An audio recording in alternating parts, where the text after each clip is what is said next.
के ठीक 2 बजे आदित्य उठा पानी पीने के लिए। किचन की लाइट बिना जलाए ही वो अंदर गया। उसने देखा कि सामने सिंक के पास कोई खड़ा है। लाल कपड़े, खुले बाल, पीठ उसकी तरफ। उसने कांपते हुए कहा, संजना। जैसे ही उसने गर्दन घुमाई, वो संजना थी, उसकी मरी हुई बीवी। आज सुबह ही उसका अंतिम संस्कार हुआ था। ये पहली बार था जब आदित्य को समझ आया कि मृत्यु का मतलब ये नहीं कि कोई चला गया। कुछ लोग रुक जाते हैं क्योंकि वो उन्हें बांध लेता है। स्थान देवगढ़, एक छोटा लेकिन शांति पहाड़ी कस्बा, जहां हर आवाज जंगलों में गूंजती है। देवगढ़ में पोस्टिंग के 2 साल बाद आदित्य मिश्रा की मुलाकात स्कूल की अध्यापिका संजना रावत से हुई। शुरुआत में बस कैजुअल बातें हुई, लेकिन धीरे धीरे उनकी मुलाकातें गहरी होती गई। कभी स्कूल मीटिंग्स, कभी टीचर्स एसोसिएशन की चाय पर चर्चा, और फिर वो चर्चाएं लंबी शामों में बदल गई। आदित्य को संजना की आंखों में एक ठहराव दिखता था, और संजना को आदित्य की बातों में वो सम्मान महसूस होता जो हर स्त्री अपने जीवन साथी से चाहती है। कुछ महीनों बाद आदित्य ने आखिरकार हिम्मत जुटाकर संजना से कहा, अगर मैं तुम्हारे साथ उम्र बिताना चाहूँ तो क्या तुम मुझे अपनाओगी? संजना हल्की मुस्कान के साथ बोली, मैं पहले से ही तुम्हें अपना मान रही हूँ। लेकिन इस प्यार के रास्ते में एक सच था। श्रुति, संजना की छोटी बहन।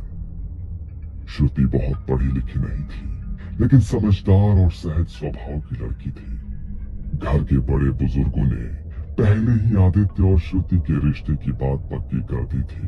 आदित्य ने कभी इस रिश्ते के लिए हाँ नहीं कहा, लेकिन उसने मना भी नहीं किया।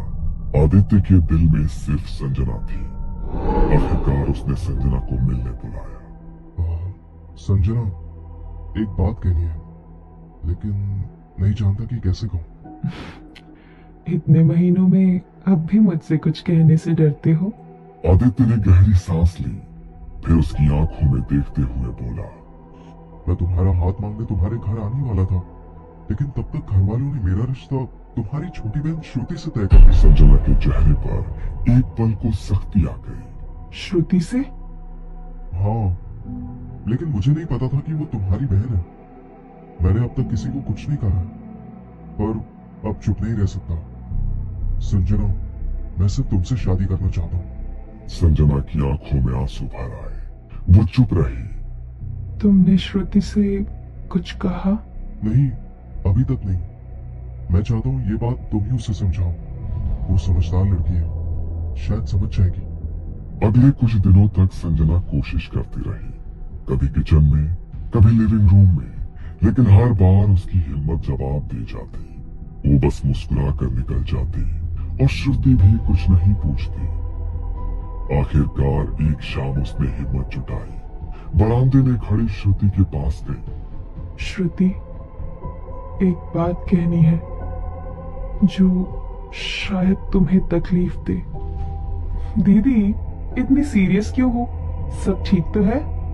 आदित्य, जिससे तुम्हारा रिश्ता तय किया गया है, वो मेरा बॉयफ्रेंड है। श्रुति का चेहरा पल भर को भाव शून्य हो गया। कुछ सेकंड की लंबी खामोशी के बाद श्रुति धीरे से बोली, क्या आप दोनों एक दूसरे से प्यार करते हैं? संजना की आंखों से आंसू गिरने लगे। हाँ, मैंने कभी चाहा नहीं था कि ये ऐसे हो। मैंने तुमसे कुछ भी नहीं छीना, बस ये सब बस हो गया। श्रुति लंबे समय तक बस संजना को देखती रही, फिर हल्की मुस्कान के साथ कहा, आप खुश रहो दीदी, बस यही काफी है मेरे लिए। संजना की आंखें झलक उठे। उसने श्रुति को कसकर गले लगा लिया। बाद में आदित्य ने भी श्रुति से माफी मांगी। श्रुति बस आदित्य से इतना बोली, कभी इन्हें मेरे प्यार का एहसास मत होने देना। बस दीदी को टूटने मत देना। 3 साल बाद एक नींद जिससे वो कभी जागी नहीं। संजना और आदित्य की शादी को 3 साल ही हुए थे। प्यार वैसा ही था। रोज सुबह आदित्य चाय बनाता, संजना बालों में फूल लगाकर उसे तंग करती और रात को दोनों एक साथ बैठकर पुरानी बातें करते। पर सब कुछ एक रात में बदल गया। एक रात संजना ने कहा, दिल भारी सा लग रहा है आज, कुछ ठीक नहीं लग रहा। अचानक सीने में दर्द उठा। अस्पताल ले जाया गया, पर डॉक्टर ने सिर झुका लिया। Heart failure. उस रात आदित्य की दुनिया बदल गई। उसके दिल की धड़कन रुक गई। गांव के शमशान घाट में अगली सुबह संजना का अंतिम संस्कार किया गया। संजना को शादी के जोड़े में विदा कर दिया। उसका चेहरा शांत था, लेकिन उसकी आंखें खुली थी।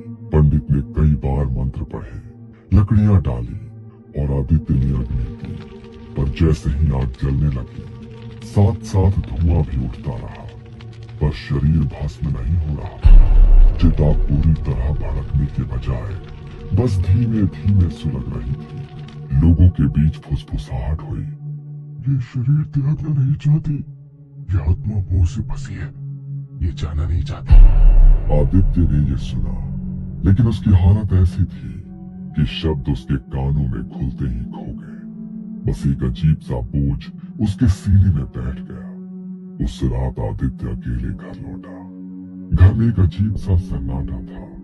बीच रात वो किचन में पानी लेने गया। खिड़की से आती चांद की रोशनी में उसने यही देखा कि वो खड़ी थी। लाल साड़ी, खुले बाल, हाथों में वही चूड़ियां, चेहरा अधभरा धुंध में, लेकिन वो पहचान गया। आदित्य का गला सूख गया।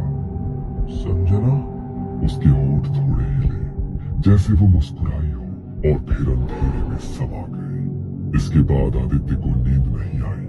वो बिस्तर पर लेटा तो जरूर, लेकिन दिमाग उसी किचन के दरवाजे पर अटका था। आदित्य सोच रहा था, क्या सच में मैंने उसे देखा, या ये मेरे दिमाग का खेल है? उस रात में कई बार उसने उठकर किचन में जाकर देखा। हर बार बस खालीपन था, सिर्फ फ्रिज की धीमी आवाज और घड़ी की टिक टिक। सुबह होते ही उसने श्रुति को फोन किया। आवाज में घबराहट और अकेलापन साफ झलक रहा था। श्रुति, कल रात मुझे लगा जैसे मैंने संजना को देखा। जीजू, आपको अकेलेपन ने परेशान कर दिया है, मैं आ रही हूँ। उस दिन के बाद से श्रुति अक्सर उससे मिलने आने लगी। कभी कुछ खाने का बहाना, तो कभी पुरानी बातें करने का। कई बार वो देर तक बैठी रहती, और कई रातें ऐसी भी थी जब वो वहीं रुक जाती। धीरे धीरे उनकी बातचीत गहरी होने लगी। कभी हंसी तो कभी चुप्पी, कभी बस एक दूसरे को देखना जैसे कोई नया रिश्ता बनने को तैयार हो। लेकिन दोनों को ये एहसास नहीं था कि जिस घर में वो करीब आ रहे थे, वहां कोई और भी मौजूद था। कोई जो ये सब कुछ देख रहा था। संजना के जाने के बाद आदित्य का अकेलापन अब सबके सामने साफ दिखने लगा था। श्रुति अक्सर उससे मिलने आती, उसके लिए खाना बनाती, घर साफ करती। जब कभी आदित्य कहता, आज रुक जाओ, घर लौटने में देर हो जाएगी, तो श्रुति घर वालों को फोन करके कह देती, आज मैं यहाँ रुक जाऊंगी। धीरे धीरे दोनों की ये मुलाकातें घर और गली में चर्चा का विषय बनने लगी। लोग कहते, शायद दोनों एक दूसरे में सहारा ढूंढ रहे हैं। ये बात दोनों परिवारों तक पहुंची। उन्होंने सोचा कि सही समय आने पर इनसे शादी की बात कर ली जाए, पर इस पूरी कहानी को कोई और भी देख रहा था, यानी संजना की आत्मा। वो अक्सर आदित्य और श्रुति को साथ बैठा देखती, कभी खिड़की के पास खड़ी रहती, तो कभी दरवाजे के पीछे। धीरे धीरे लोगों ने भी रात में गली में उसके दिखने की बातें करनी शुरू कर दी।